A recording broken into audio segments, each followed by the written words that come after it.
What's up, everybody?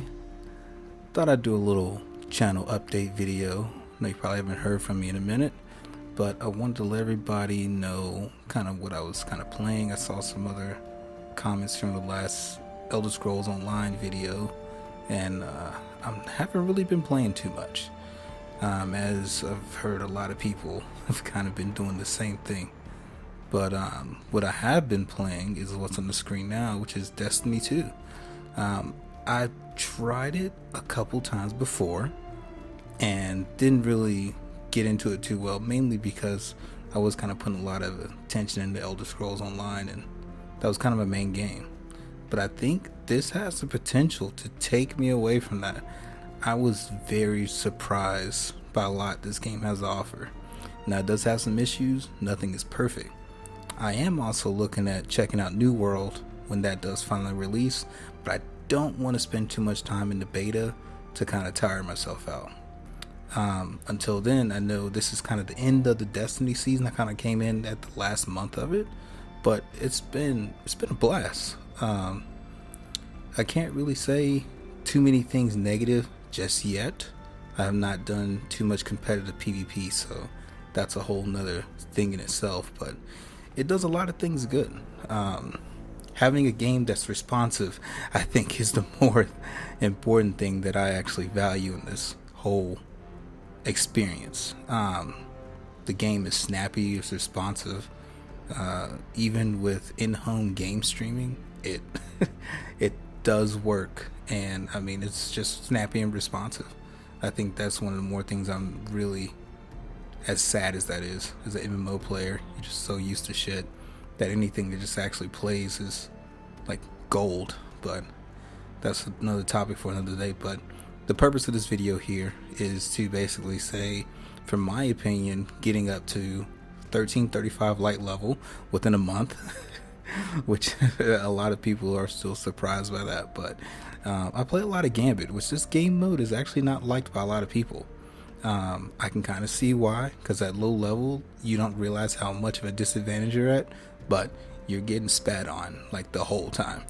But it's actually one of my favorite game modes here, mainly I think because the invasion of the invader, and you can kind of go in, and the whole goal of the game mode is to have one guy go in and kill the whole other team.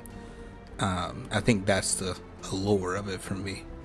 As far as everything else, the raids have been eye-opening for a game experience. I would never think a game would kind of make me feel like the height or the vastness of the actual game world. And that's another thing too I like about the New World beta. It's not very, I wouldn't say as vast as this, but the view distance is so long, and the world is interacted by everybody, and you can actually see somebody chopping down a tree in the distance. That's really good. But this game is definitely holding my attention right now. And not really to get off subject here, but the main thing I like about the raids is basically how open they are. I mean, it's whole sections you traverse through, and the mechanics of it, it's not too much damage in the actual raids. It's more so just mechanics, which is really interesting and really good and bad way to put things, coming from games where, MMOs, and just make the difficulty, add in one shots. That's definitely not here, but I'm definitely liking the game a lot, a whole lot. And I was thinking about it the other day, and one of the reasons why I really like it, and I guess it's because of a change they recently made, but this game reminds me of Armored Core. It's a very loose connection, but the fact that you have a build with certain mods, you can't put everything you want to put everything. You have to make things work out. Very closely resembles to me Armored Core, and that's a game franchise in the past that I loved to death until they basically killed it off.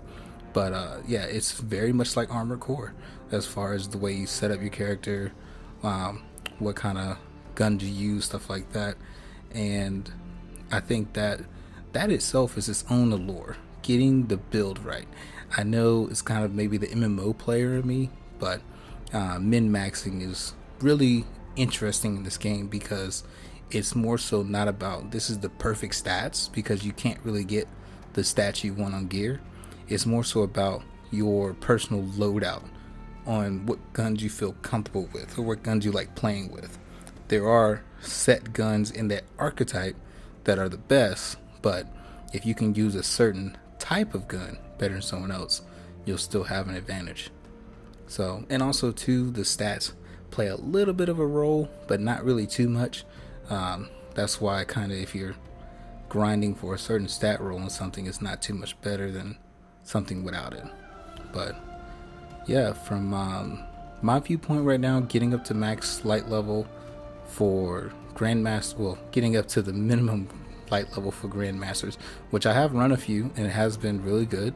I would say definitely if you didn't think about revisiting this game, go ahead. It's the down season right now until the next patch, which I believe middle of August. Definitely try it out and see how you like it. For me, it's got a lot of pros. I haven't seen the cons yet. The cons are cheaters basically in the competitive PvP mode, but everything else is like pretty rock solid.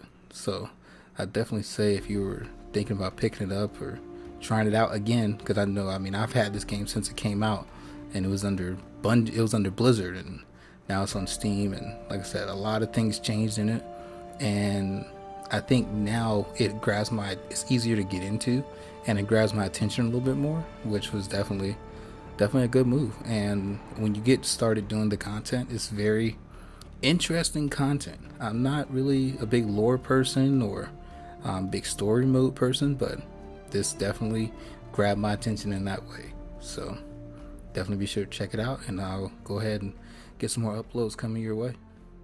All right, take it easy.